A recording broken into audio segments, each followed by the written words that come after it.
The blood on Westley Johnson's hands would not wash away no matter how hard she scrubbed. And that was because it belonged to her husband of 3 months who had tried to kill her before the stagecoach overturned. January snow fell thick outside the doctor's office in Laredo, Texas, an unusual sight for 1882 in this southern border town, and she stood shivering in a thin dress while the physician examined the bodies they had pulled from the wreckage. Her husband was dead, thrown clear and broken on the rocks. The driver was dead.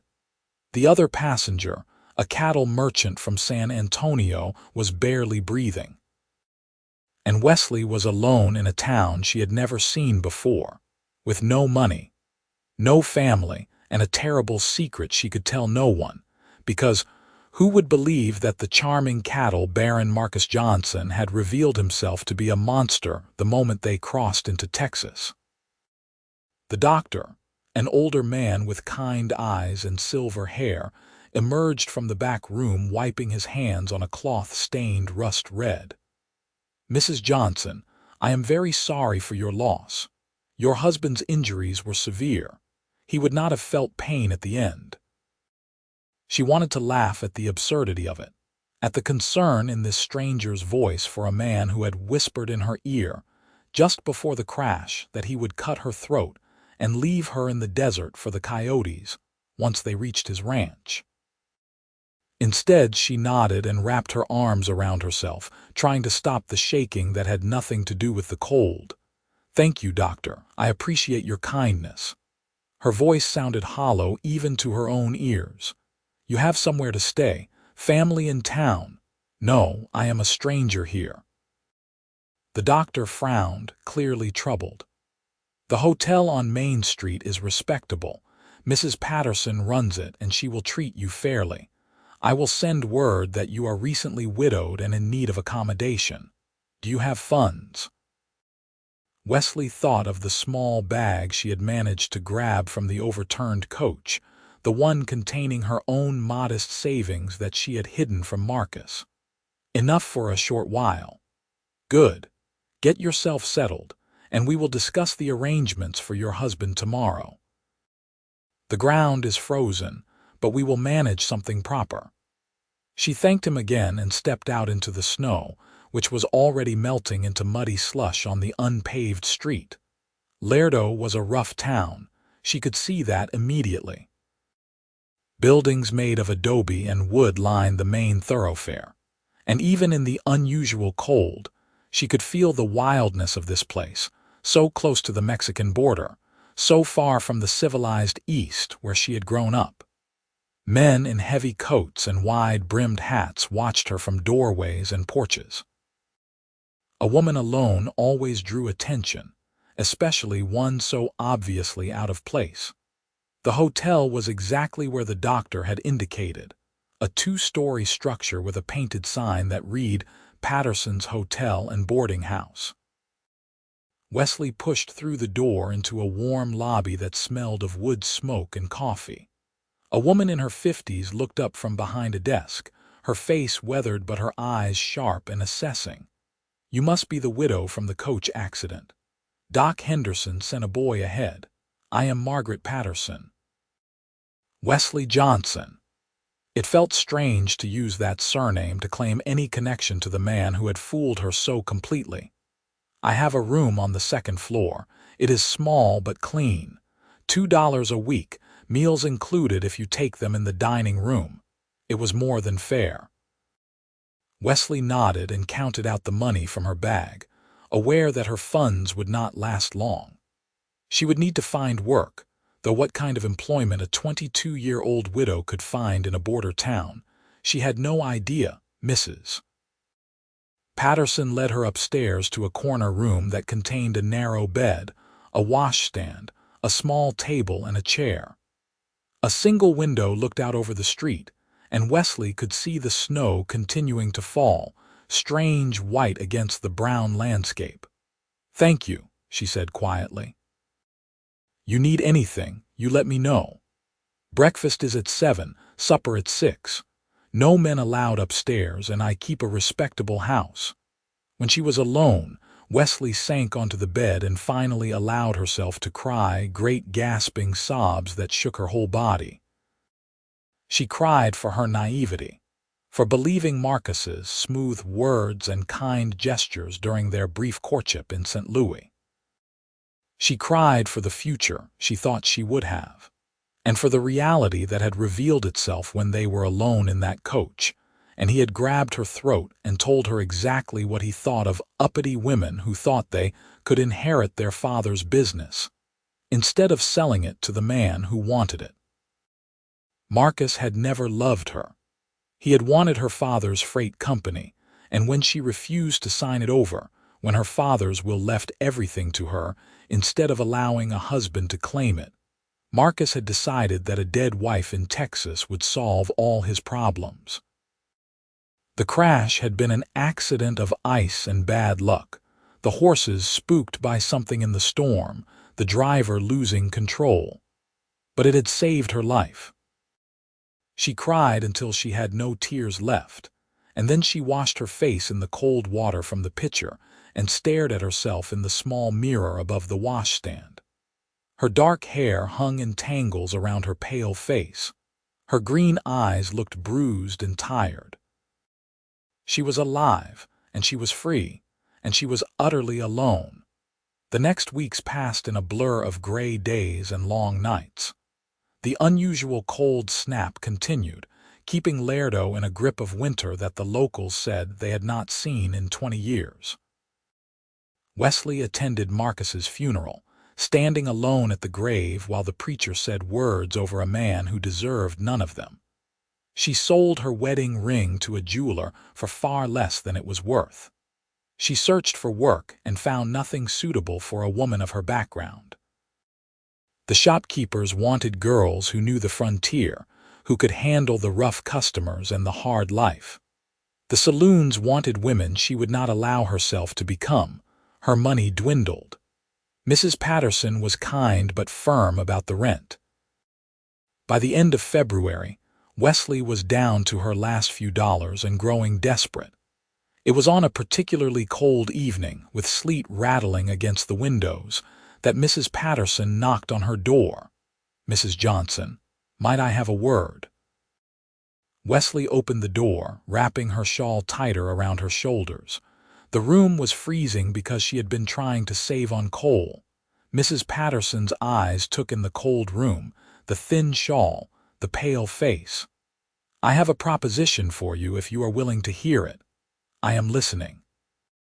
There is a rancher who comes to town once a month for supplies. He has been doing so for 7 years, ever since his wife died. His name is James Sutton, and he runs cattle about 15 miles north of here. Good man, honest, hard-working, keeps to himself mostly." Westley waited, not understanding where this was leading. He mentioned last time he was in that he could use someone to help with the house.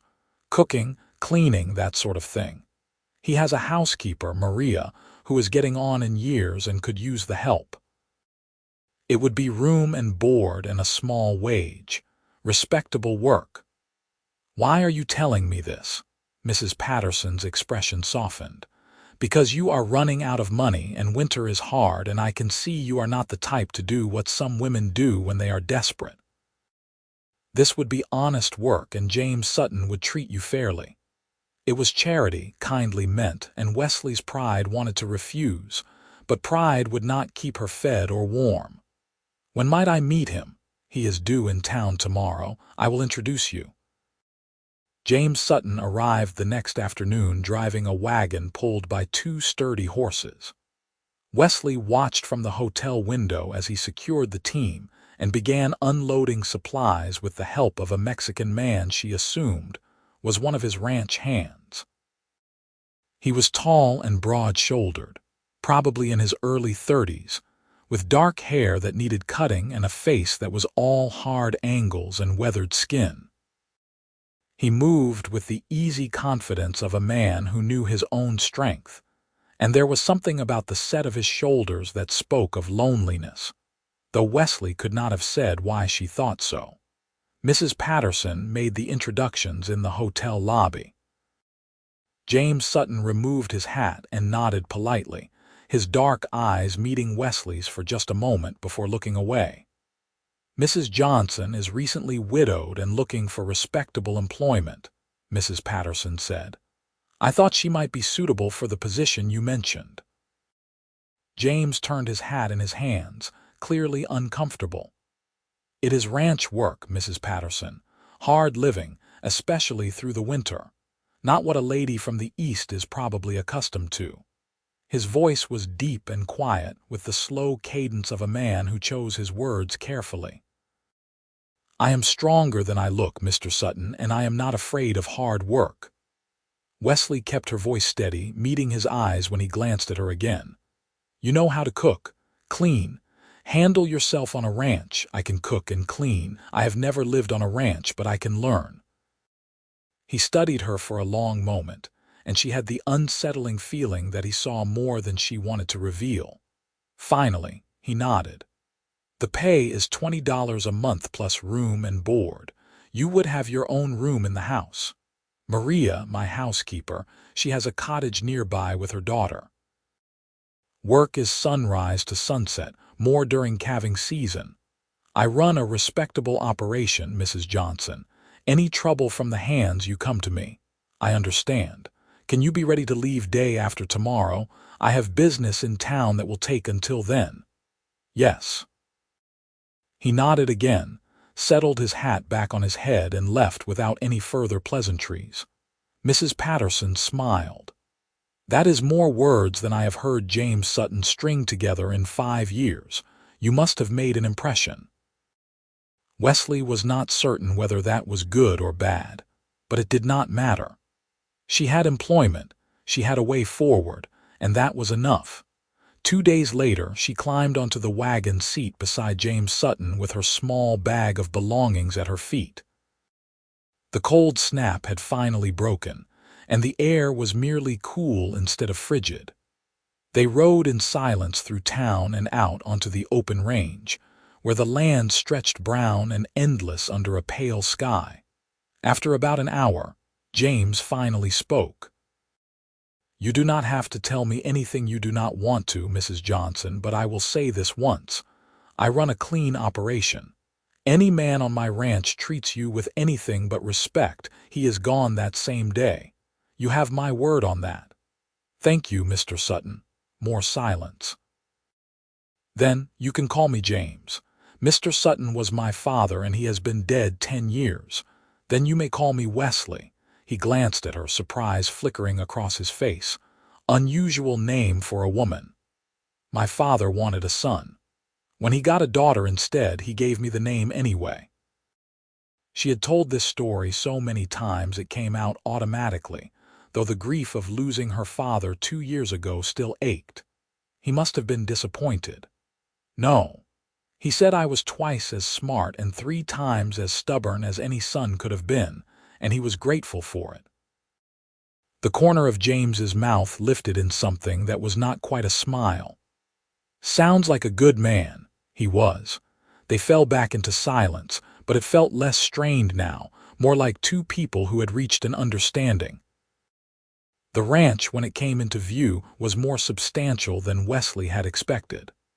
A large main house built of stone and wood, a barn, several outbuildings, and in the distance, she could see cattle grazing. A smaller cottage sat about 50 yards from the main house, smoke rising from its chimney. James helped her down from the wagon and carried her bag to the porch. "I will show you the house and your room. Maria will be over shortly to help you get settled." The inside of the house was clean but sparse, the home of a man who lived functionally rather than comfortably. The main room held a large fireplace, a wooden table with chairs, and a few other pieces of simple furniture. James led her down a hallway and opened a door to a bedroom that was larger than her room at the hotel, with a real bed, a dresser, and a window that looked out toward the hills. "This was going to be a nursery," he said quietly. "Never got used for that. You can have it." There was such pain in those simple words that Wesley did not know how to respond, Before she could try, he had already turned and was walking back down the hall. "My room is at the other end of the house," he called back. "You need anything, you let me or Maria know." And that was how it began. Westley settled into a routine of cooking and cleaning, learning from Maria, who was patient and kind despite speaking very little English. Wesley's Spanish improved quickly out of necessity. The work was hard but not unbearable, and she found satisfaction in the simple concrete tasks that kept her hands busy and her mind occupied. James was gone most days, working with his cattle or riding the fences with his small crew of ranch hands. When he was in the house, he was quiet and polite, thanking her for meals, asking if she needed anything, but always maintaining a careful distance. They were like two strangers sharing a space, respectful but separate. March turned to April, and the weather began to warm. Westley had been at the ranch for 6 weeks, and she had not once seen James smile fully or heard him laugh. He moved through his days with a kind of grim determination, working himself to exhaustion and then doing it again the next day. She wanted to ask him about it, about the wife who had died, about what had happened to make him so closed off, but it was not her place. One evening in mid-April, she was cleaning up after supper when James came in from the barn, limping slightly. She looked up, concerned. "Are you hurt?" "Just a stubborn horse with bad timing. I am fine." But he was not fine. She could see blood seeping through his pants leg. "Sit down." "Let me look at it." "It is nothing." "Sit down, James." Something in her tone made him obey, sinking into a chair with a grimace. She knelt and carefully rolled up his pant leg, revealing a deep gash along his calf. "This needs cleaning and bandaging. Stay here." She fetched water and clean cloths, her hands steady as she cleaned the wound. He did not flinch, though it must have hurt. As she worked, she was acutely aware of his closeness, of the warmth of his skin under her fingers, of the way he was looking down at her with an expression she could not read. "You are good at this," he said quietly. "My father was often injured in his work. I learned to tend wounds." "What work did he do?" "He owned a freight company in St. Louis. It was dangerous work, moving goods through rough territory." "And your husband, how did you end up with him?" It was the first personal question he had asked, and she paused, deciding how much truth to tell. "He seemed kind. I was alone after my father died, and I thought I was making a good choice. I was wrong." James was quiet for a moment. "The crash that killed him, you were lucky to survive." "Yes." She finished bandaging the wound and stood, suddenly needing distance. "You should stay off it as much as possible for a few days. I have work to do. The work will still be there when your leg is healed." He stood, testing the bandage, and nodded. "Thank you, Westley." It was the first time he had used her name, and the sound of it in his low voice did something strange to her heart. She turned away quickly, busying herself with putting away the medical supplies. That night, lying in her bed, she listened to the sounds of the house settling and thought about the man at the other end of the hall. She had been here long enough to see that he was nothing like Marcus. James was quiet but not cruel, reserved but not cold. He worked hard, treated his employees fairly, and kept his word. And he was lonely in a way that matched her own loneliness, though neither of them spoke of it. She fell asleep thinking about the careful way he had looked at her while she tended his wound, and wondering what it meant. The days grew longer and warmer as spring took hold of the Texas landscape. Westley found herself settling into the rhythm of ranch life more completely than she had expected. She woke before dawn to start breakfast for James and the hands who took their morning meal at the house. She cleaned and mended and learned to make bread that did not turn out like rocks. She helped Maria in the vegetable garden and discovered she had a knack for making things grow. And always, there was James. He remained polite and distant, but Westley began to notice small things. The way his eyes followed her sometimes when he thought she was not looking. The way he made sure there was wood for her stove even when she had not asked. The way his voice softened slightly when he spoke to her, different from how he addressed his ranch hands or the men who came to buy his cattle. In early May, a group of rough-looking men rode onto the ranch.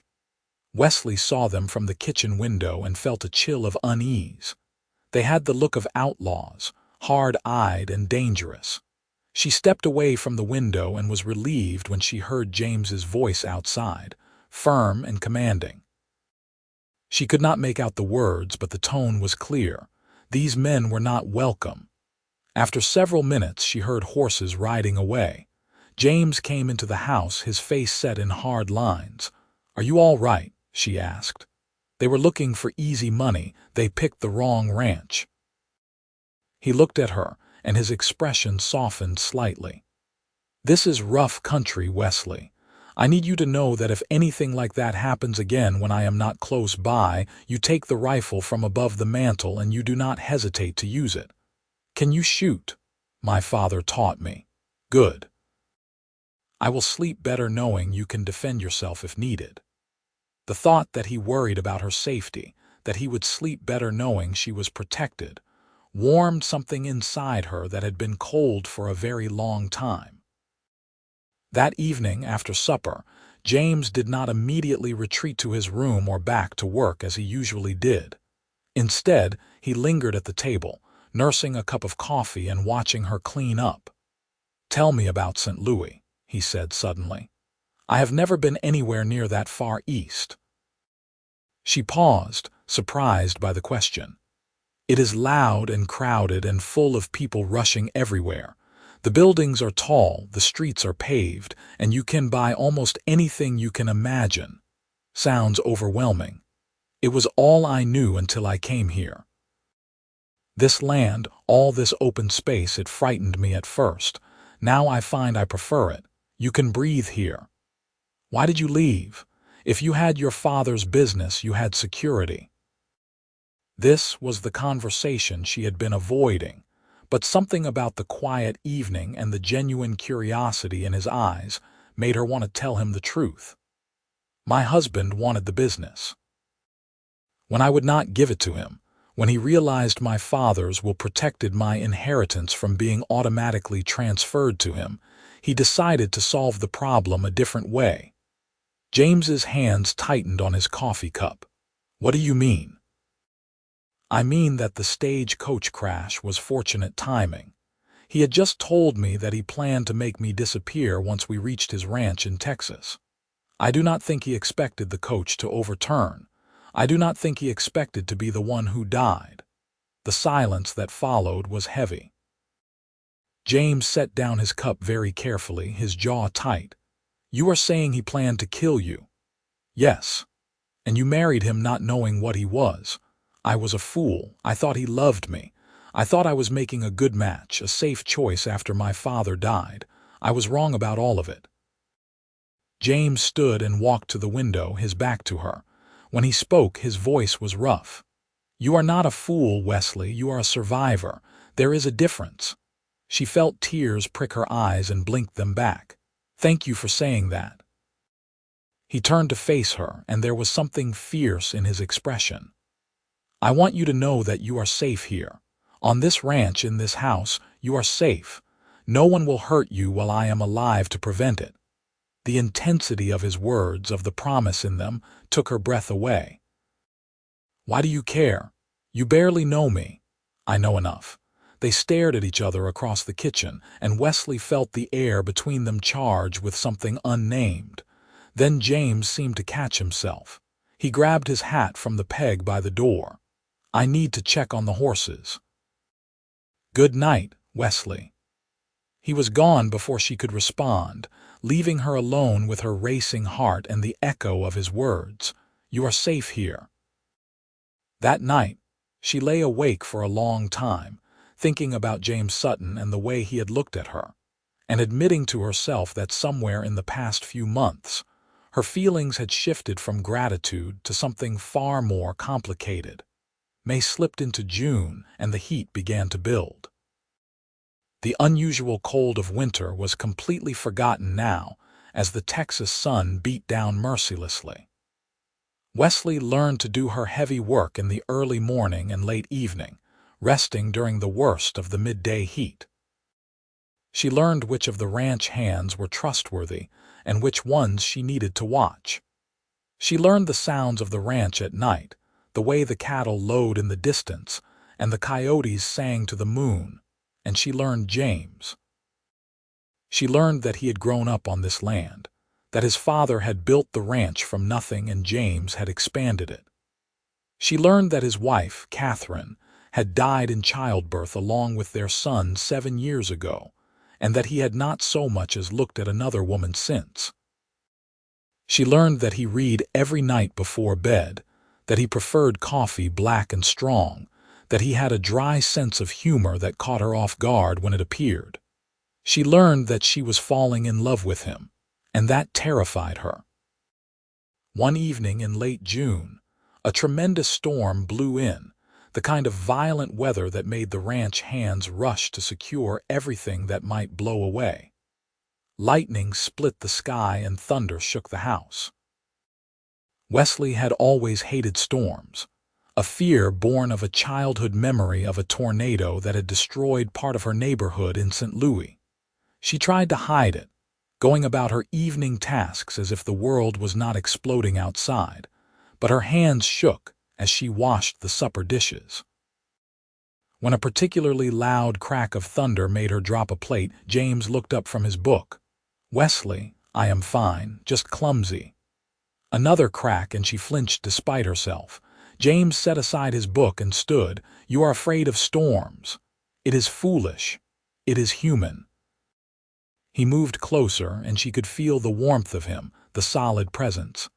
"When Catherine was pregnant, she was terrified of storms. I used to sit with her and tell her stories to distract her. Would that help?" The fact that he would mention his dead wife, that he would offer this kindness, made Westley's throat tight. "You do not have to do that. I want to." So they sat together on the old sofa, properly distant but closer than they had ever been.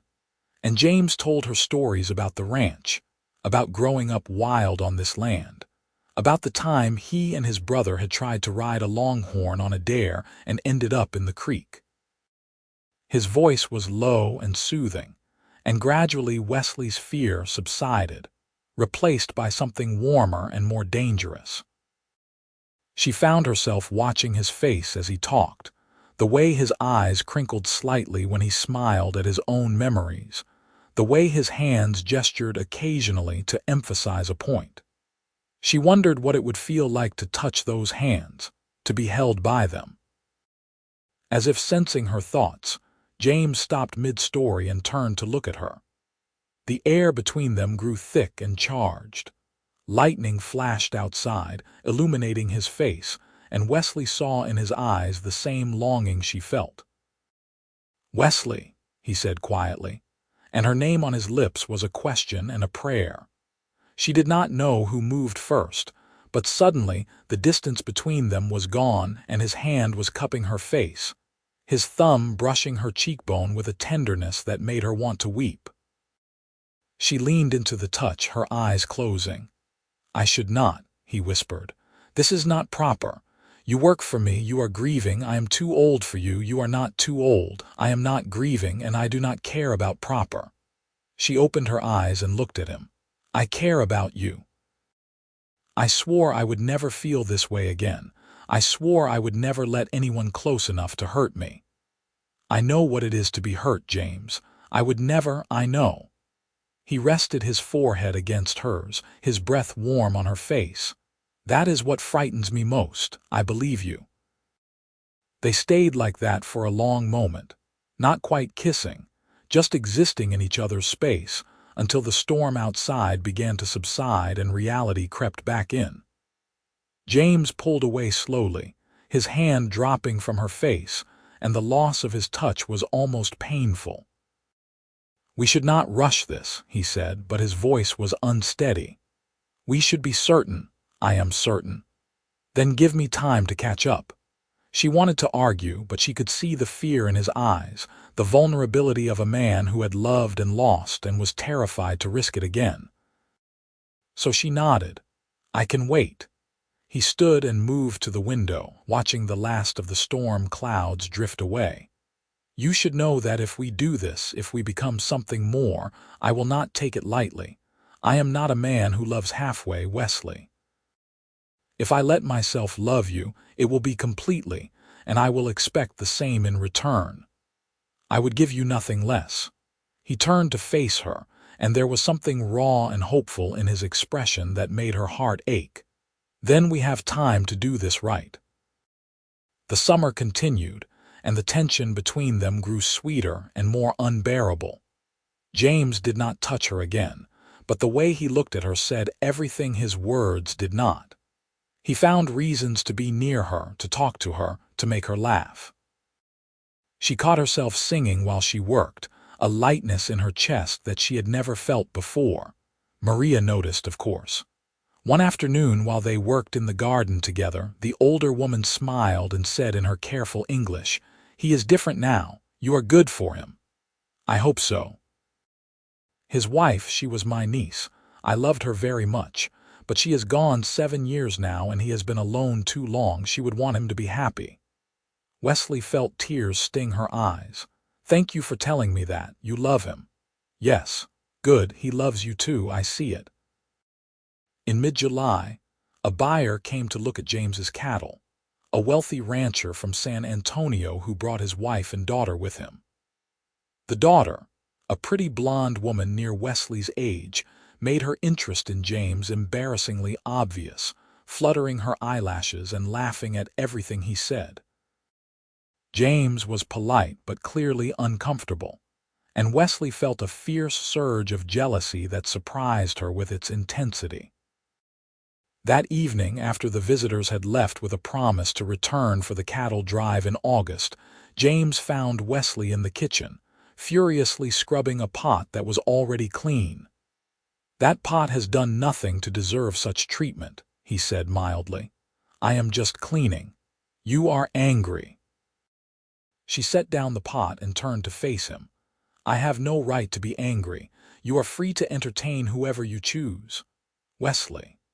"What?" I was not entertaining her. I was conducting business with her father and trying very hard not to be rude while she made herself ridiculous. Despite herself, Westley felt her lips twitch. She was rather obvious. She was exhausting. He moved closer and she could see amusement and something warmer in his eyes. "You were jealous." "I was not." "You were. Your eyes turned into green fire every time she touched my arm." "She had no business touching your arm." "No, she did not, because my arm and the rest of me is not available." Wesley's breath caught. "What are you saying?" "I am saying that I have spent the last month trying to be patient and cautious and sensible, and I am tired of it. I am saying that I am in love with you, Westley Johnson, and I do not want to wait any more." Joy bloomed in her chest, so fierce and sudden that she could barely breathe. "You love me, completely, terrifyingly, more than I thought I could love anyone again." She crossed the distance between them in 2 steps and wrapped her arms around his neck. "I love you too. I have loved you for months." He kissed her then, finally, and it was nothing like the tentative touches of before. This was claim and promise and homecoming all at once. His arms came around her, holding her tight against him, and she felt safe and wanted and loved in a way she had never experienced before. When they finally broke apart, both breathing hard, James rested his forehead against hers. "Marry me. We have only just admitted we love each other. I have known for months. I am not getting any younger and I do not want to waste any more time. Marry me, Westley." "Yes," she laughed, giddy with happiness. "Yes, of course, yes." He kissed her again, softer this time, reverently, as if she was something precious. "We will do it right. I will court you properly. We will have a decent engagement, and then we will get married in the church in town with everyone watching so there can be no question about it being legitimate." I do not care about any of that. I do. You deserve it. So began the strangest courtship Westley could have imagined. James continued to maintain separate rooms, insisting that they would do things properly until they were married. But he courted her with a single-minded intensity that left her breathless. He brought her wildflowers from the range. He took her riding in the evenings, showing her the far corners of the ranch, the places he loved best. He held her hand and kissed her, and told her he loved her a dozen times a day. They set the wedding for late August, after the cattle drive.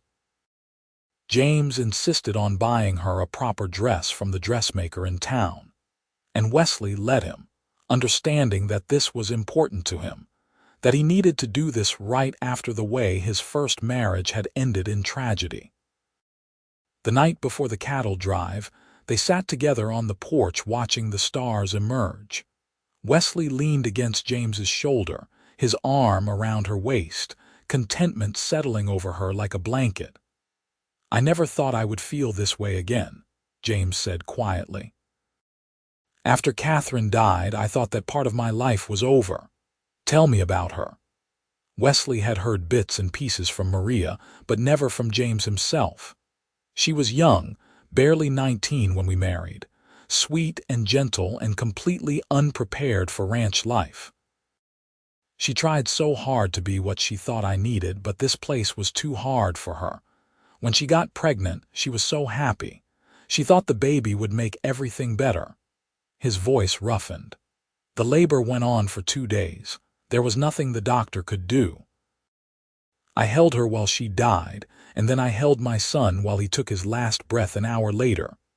Westley turned to wrap her arms around him, feeling him shudder against her.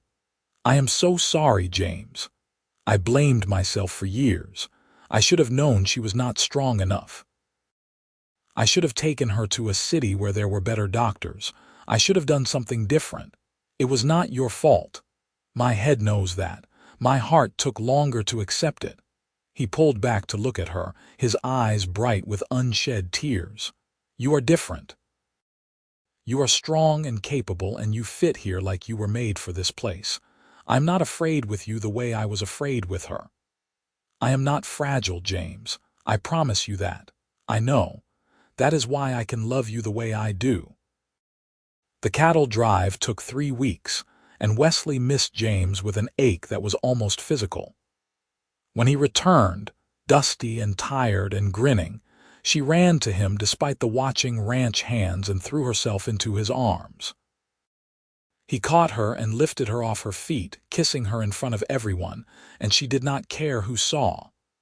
"One more week," he murmured against her hair. "One more week and you will be my wife." The wedding took place on the last Sunday in August, in the small church in Laredo, with half the town attending out of curiosity and goodwill. Mrs. Patterson cried. Maria smiled and nodded approvingly. The rancher from San Antonio and his disappointed daughter sent their regrets but a generous gift. Westley wore a simple but beautiful dress of cream-colored silk, and James wore a new black suit that made him look impossibly handsome. When the preacher pronounced them married and James kissed her, the church erupted in applause. That night, in the bedroom that had been his alone for 7 years, James finally made Westley truly his wife. He was gentle and passionate and everything she had dreamed, and when they lay tangled together afterward, his hand tracing patterns on her bare shoulder, she felt a completeness she had never known before. "I love you," she whispered into the darkness. "I love you more than I have words to express." He kissed her forehead. "Thank you for being brave enough to stay. Thank you for loving me. Thank you for teaching me what love really is." They fell asleep wrapped in each other, the summer night warm around them, and Westley thought that she had never been so happy in her entire life. September brought the first hints of cooler weather, and with it, a new rhythm to their life. Westley was no longer the housekeeper, but the mistress of the ranch, James's wife in every sense. She threw herself into improving the house, making it feel like a real home instead of the austere place it had been. She hung curtains and bought cushions for the chairs, and filled vases with flowers from the garden.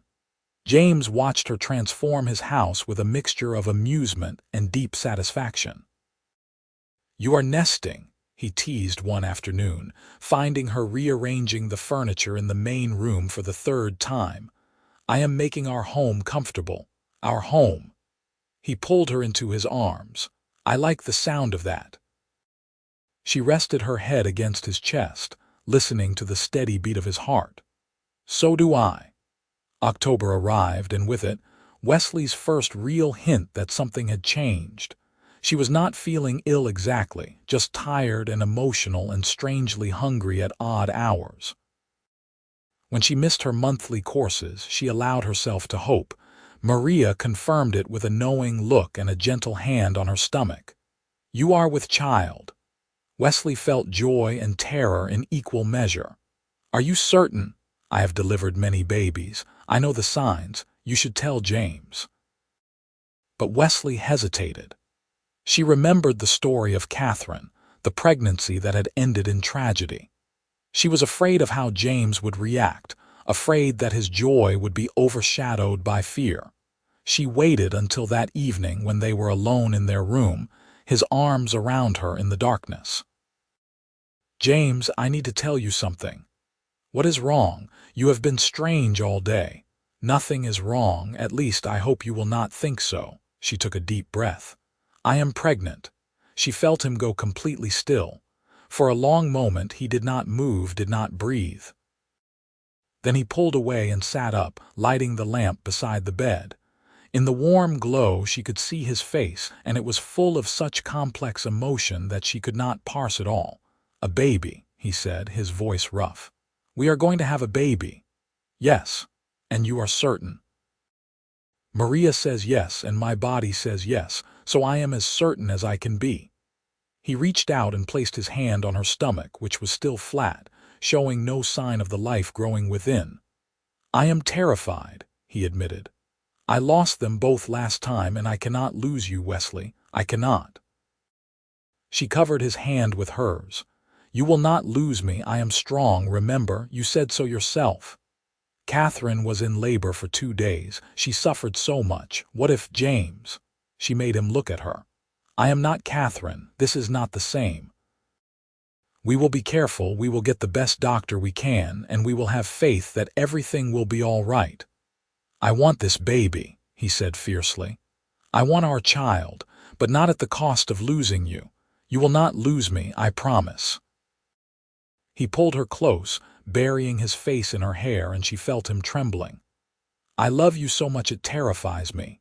I know, I love you the same way." As the weeks passed, James's fear gradually transformed into protective vigilance. He insisted that Wesley rest more, work less, and avoid anything that might be remotely dangerous.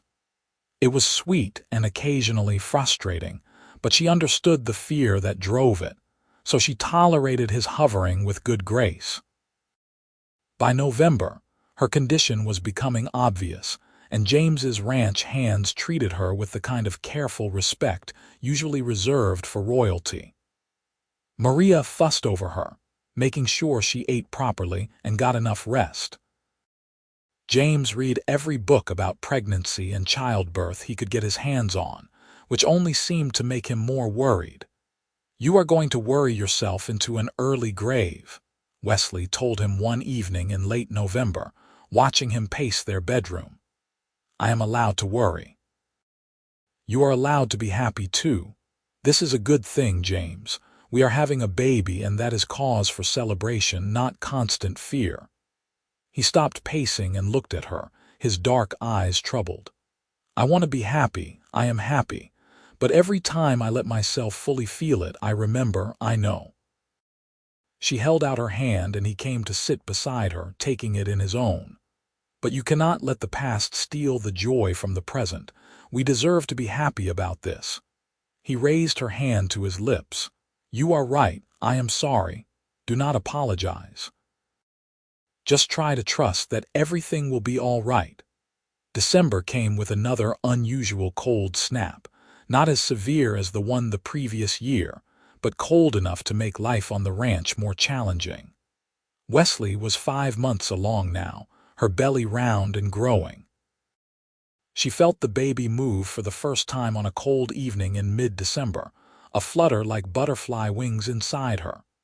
"James," she breathed, grabbing his hand and pressing it to her stomach. "Feel that?" He went very still, his hand warm against her belly, waiting. When the baby moved again, his face transformed with wonder. "That is our child." "Yes." He dropped to his knees beside her chair and pressed his face to her belly, his arms coming around her. "Hello, little one," he whispered. "I am your father, and I love you more than you can imagine." Westley ran her fingers through his hair, tears streaming down her face at the tenderness in his voice. This was the James she loved, the man who felt everything so deeply even when he tried to hide it. As Christmas approached, the ranch prepared for the holiday. Maria and her daughter helped Westley decorate the house with pine boughs and ribbons. James brought in a small tree and they hung it with strings of popcorn and paper ornaments. It was the first Christmas Westley had felt like celebrating since her father died, and the first Christmas James had truly observed since losing Catherine and his son. On Christmas Eve, they sat together by the fire, Westley tucked against James's side, his hand on her belly feeling the baby move.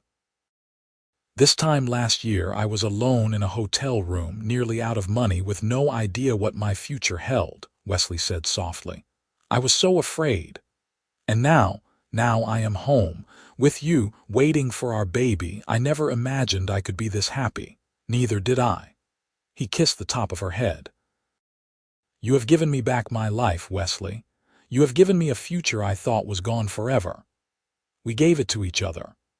They sat in comfortable silence, watching the fire burn down to embers, counting the baby's movements, wrapped in a peace that felt sacred. The new year of 1883 arrived with clear, cold skies. Westley was 6 months pregnant now, moving more slowly, tiring more easily, but feeling well overall. James hired 2 more hands to help with the ranch work so he could spend more time close to the house. And Westley did not have the heart to tell him she did not need quite so much watching over. In late January, almost exactly a year after the stagecoach accident that had brought her to Laredo, Westley woke in the middle of the night with a strange sensation. It was not pain exactly, but a tightness in her belly that concerned her. She lay still for a moment, waiting to see if it would pass. It came again, stronger this time, and she realized with a jolt of fear that something might be wrong. She was only 7 months along. It was too early. "James," she said, shaking him awake. "James, something is happening." He was alert immediately, lighting the lamp and looking at her with barely controlled panic. "What is wrong?" "My stomach. It feels strange, tight."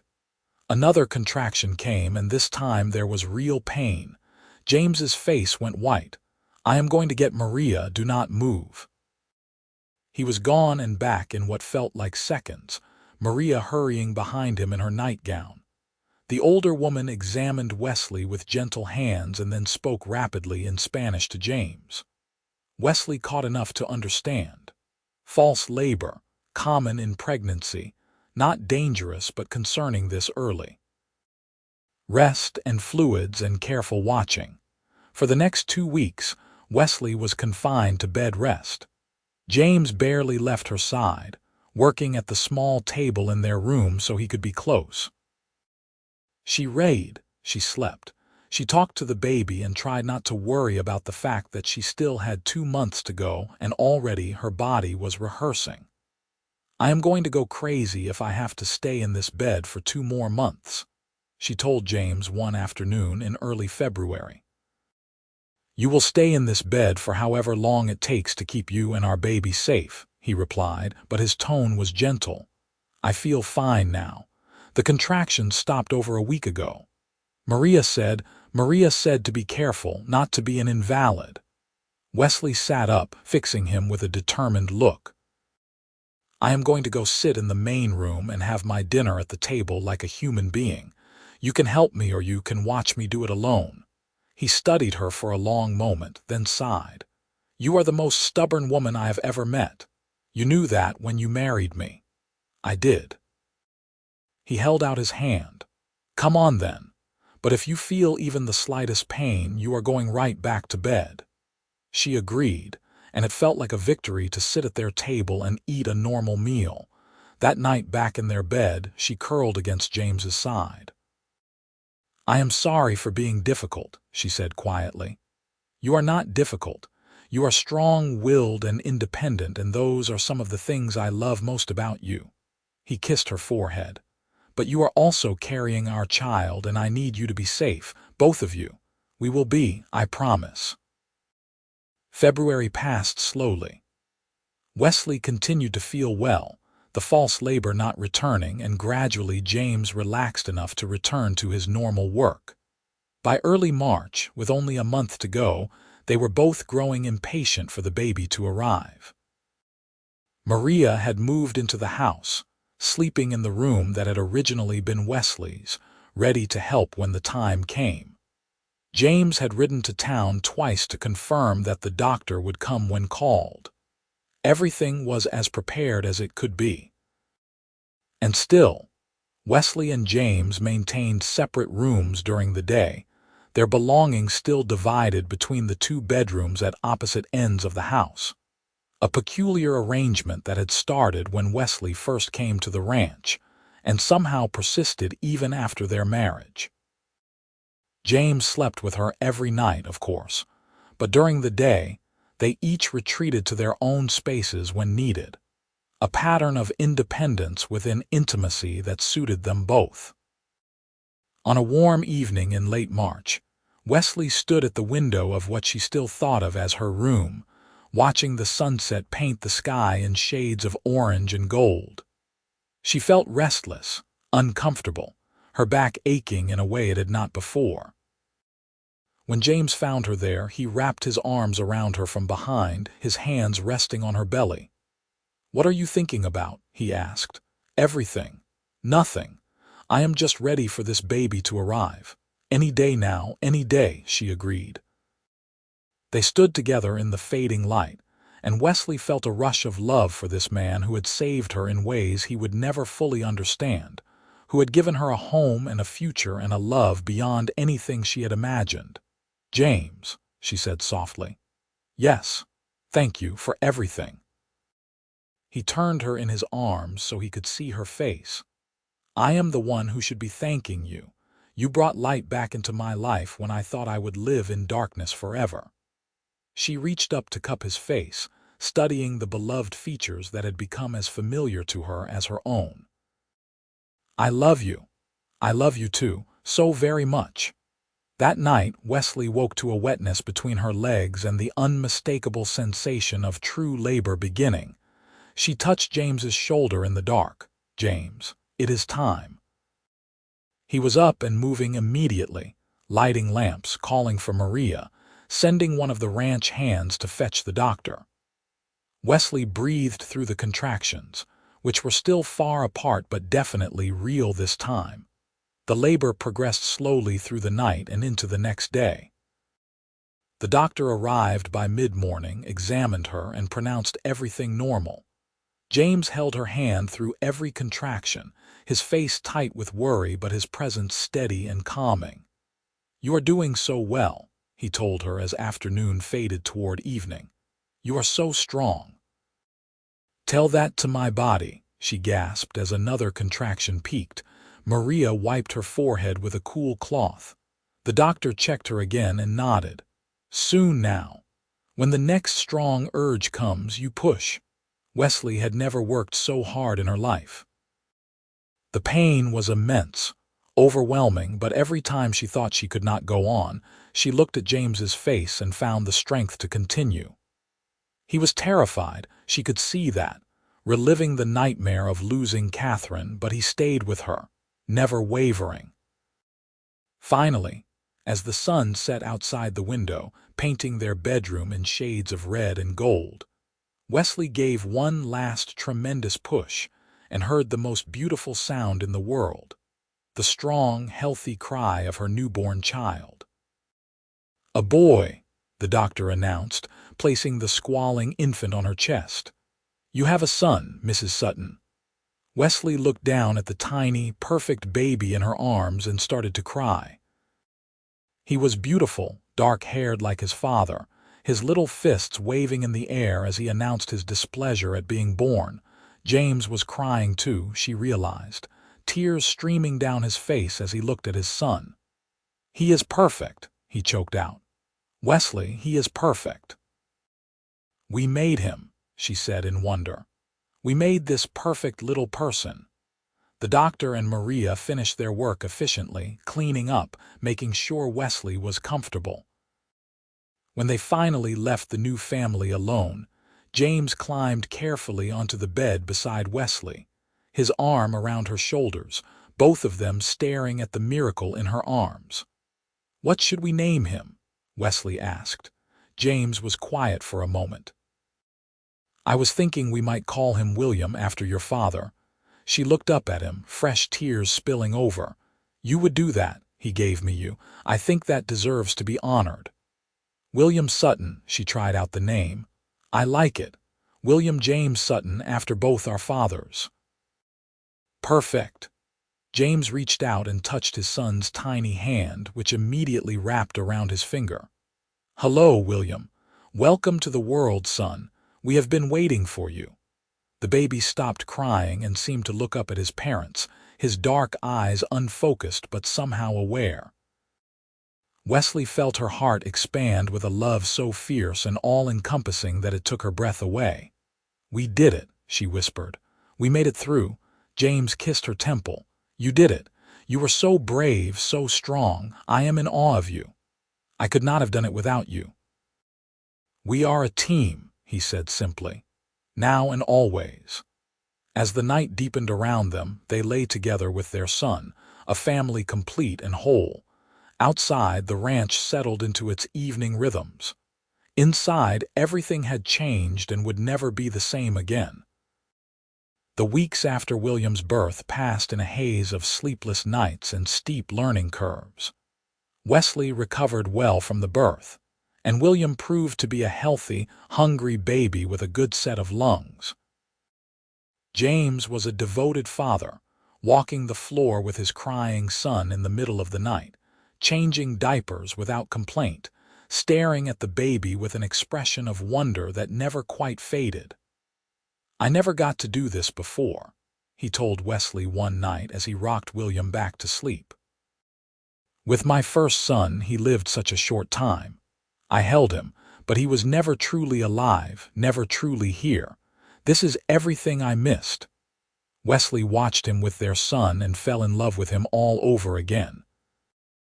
Maria was a godsend, helping with the housework that Westley could not quite manage yet while caring for a newborn. The ranch hands came by to peek at the baby and congratulate James, their rough faces softening at the sight of the tiny infant.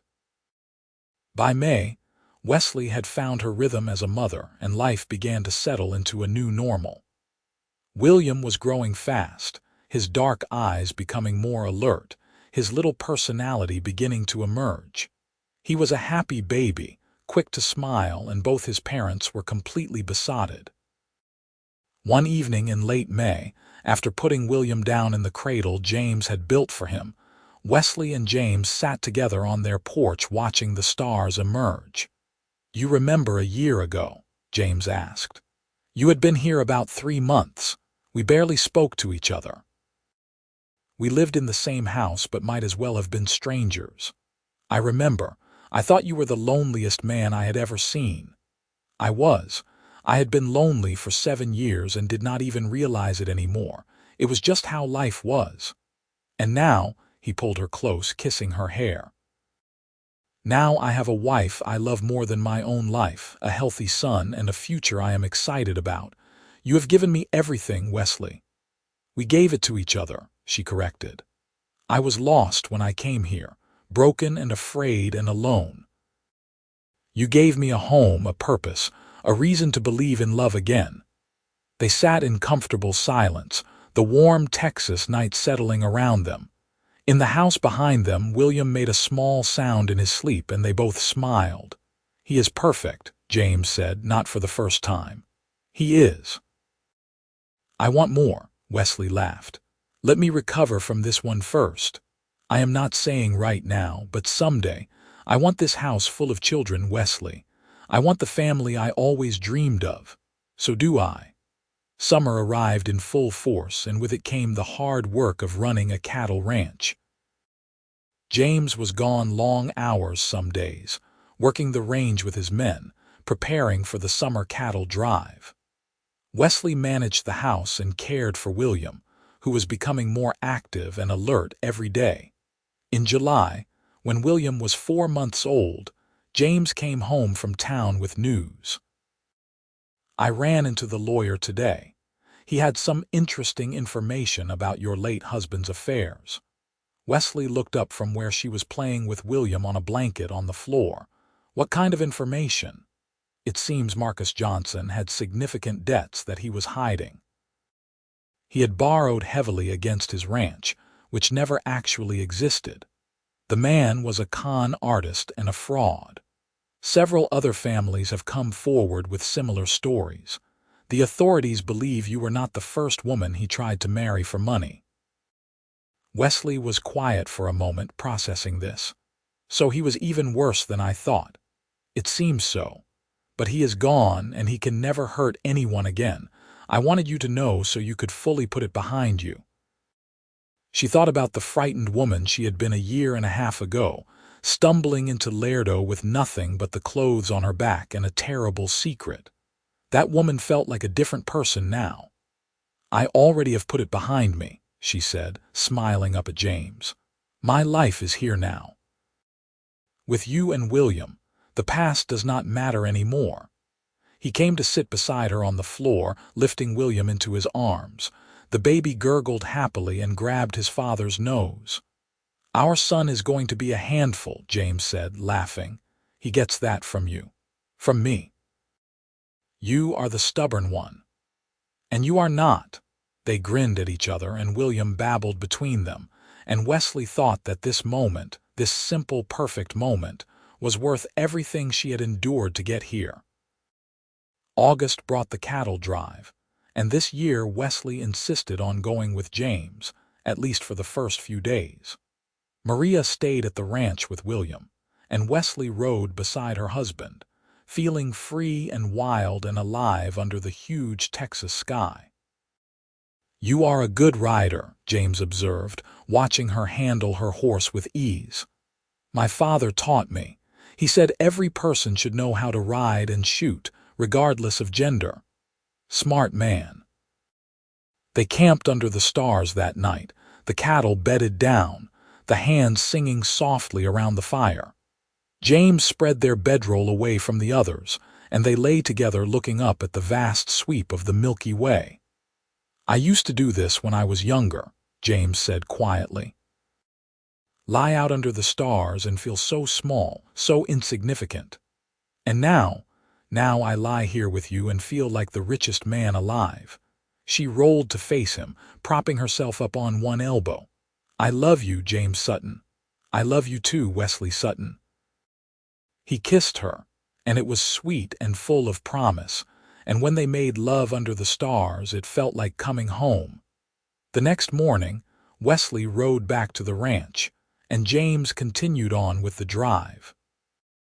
She missed him, but she also savored the time alone with William, learning the rhythms of being his mother, discovering the joy in his every milestone.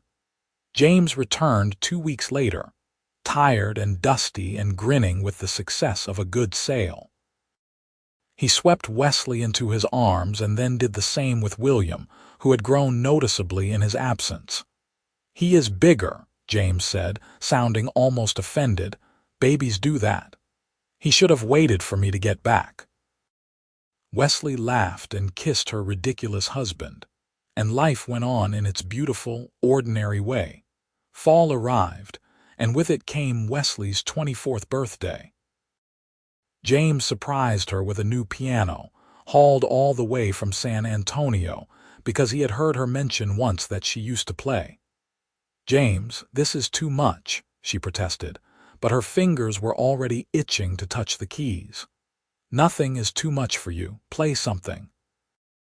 She sat down and played a piece she had learned as a child, her fingers finding the melody despite the years. William, now sitting up on his own, babbled along as if singing. James stood behind her, his hands on her shoulders, and Wesley felt a contentment so complete it almost frightened her. "Thank you," she said when the piece ended. "You deserve every happiness, Wesley. I intend to spend the rest of my life making sure you have it." Winter came again, but this year there was no unusual cold snap. The weather was mild for Texas in December, and the ranch thrived. William took his first steps 2 days before Christmas, lurching from his mother's arms to his father's with a look of such determination and triumph that they both laughed and cried at the same time. On Christmas morning, they opened simple gifts and watched William play with the wooden horse James had carved for him. The house was warm and filled with love, and Wesley thought about how different this Christmas was from the last, when she had been pregnant and afraid and not quite believing in her own happiness.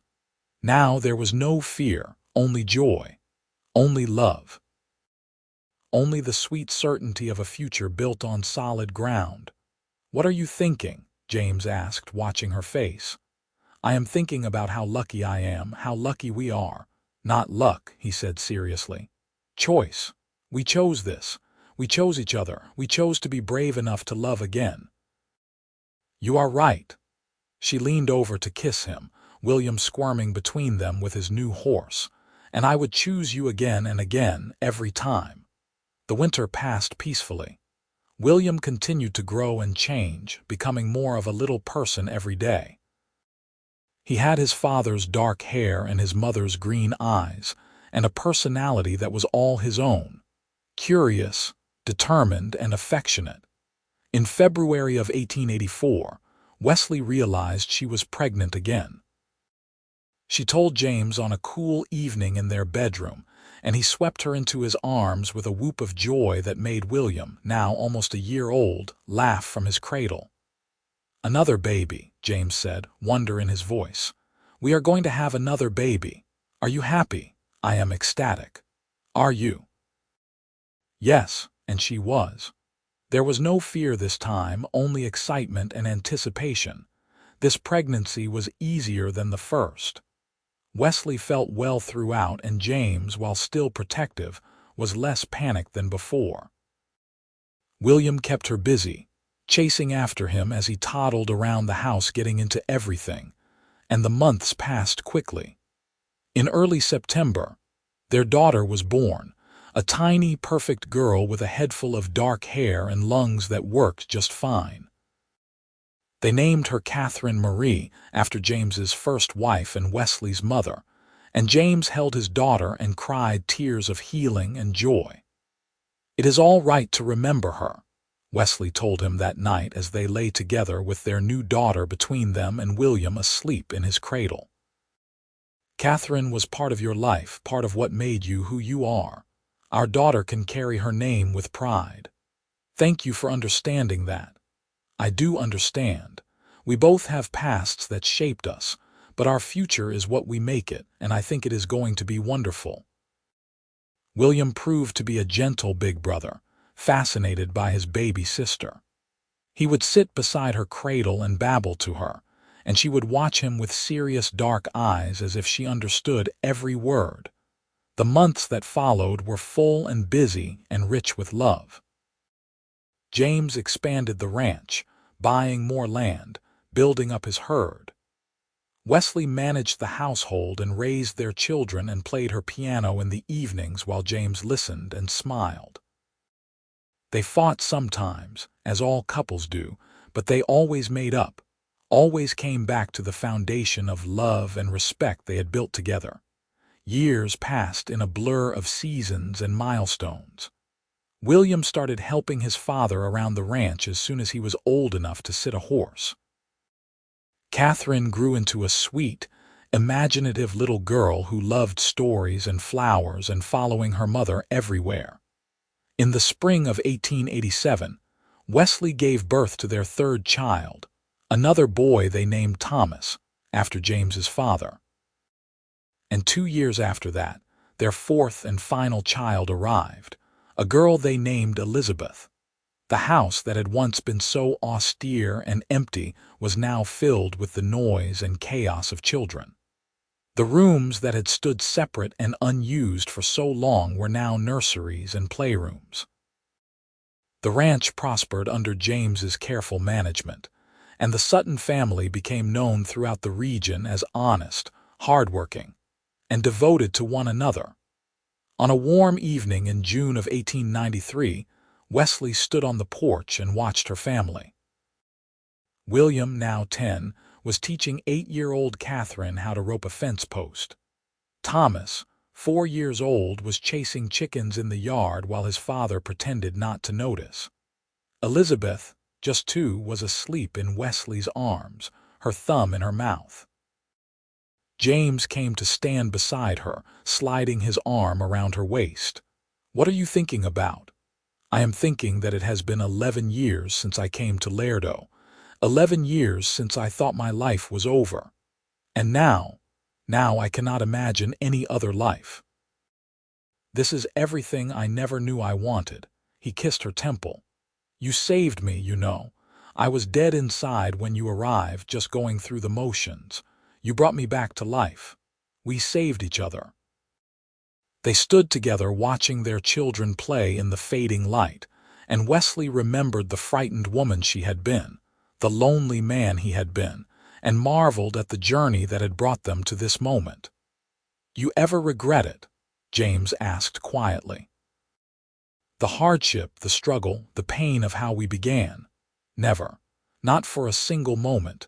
Every hard thing led me to you, to this life, to our children. I would do it all again exactly the same way if it meant ending up here." "So would I."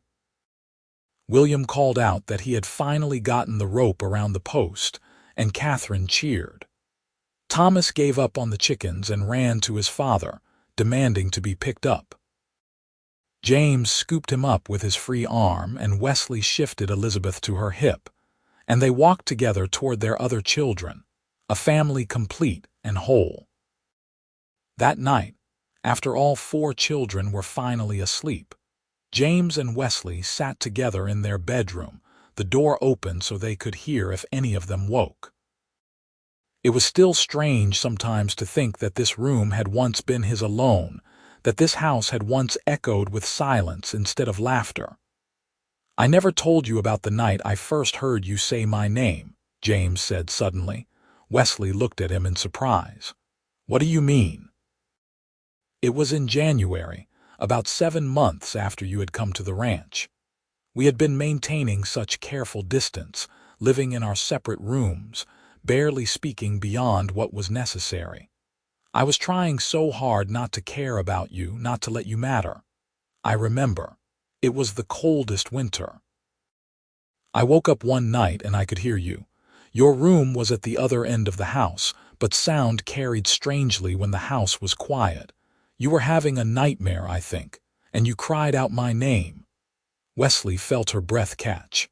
"I did not know you heard. You sounded so frightened, so lost. And I realized in that moment that I loved you, that I had probably loved you for months and was too afraid to admit it. I wanted to go to you, to comfort you, but I did not have the right. We were not anything to each other officially. You were just the housekeeper, and I was just your employer. What did you do? I lay there in the dark and listened to you cry out my name, and I promised myself that someday I would have the right to go to you. Someday I would be the one you turned to when you were afraid. And now—" His voice roughened with emotion. "Now I am. Now I get to hold you every night. Now when you call my name, I am here." Westley felt tears streaming down her face. I do not even remember that nightmare, but I remember being so lonely, even surrounded by people. I remember wishing you would see me, really see me, and wanting so badly for you to care. I saw you. I always saw you. You were like the sun breaking through clouds, Westley. You brought light into this house, into my life, and I will never stop being grateful for it.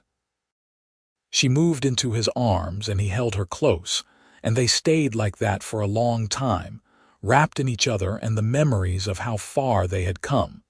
The years continued to pass. Their children grew and thrived.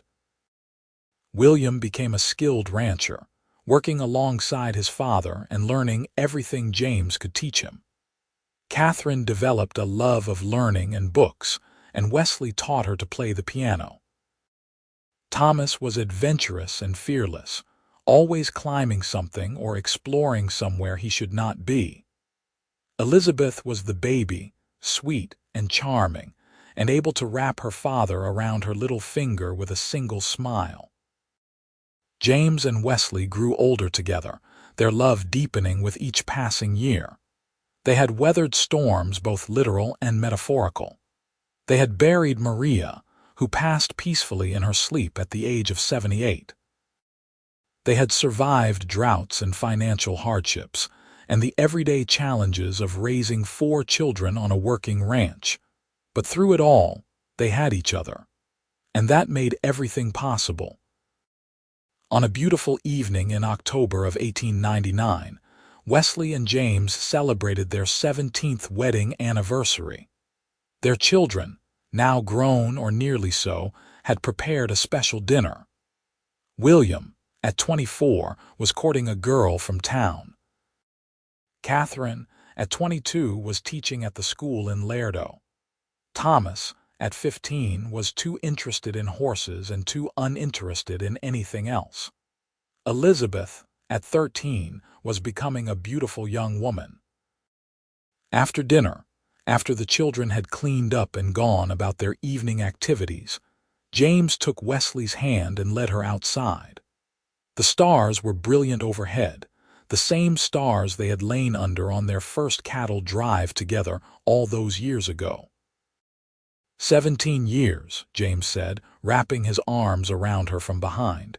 It feels like both forever and no time at all. I know what you mean. Westley leaned back against his chest, feeling the solid warmth of him, the steady beat of his heart. At 41, she had silver threading through her dark hair and lines around her eyes from years of laughter. James, at 50, had gone almost completely gray, but he was still strong and vital, still the man she had fallen in love with. "You remember when you first came here?" he asked. "You were so pale and frightened, so clearly out of place.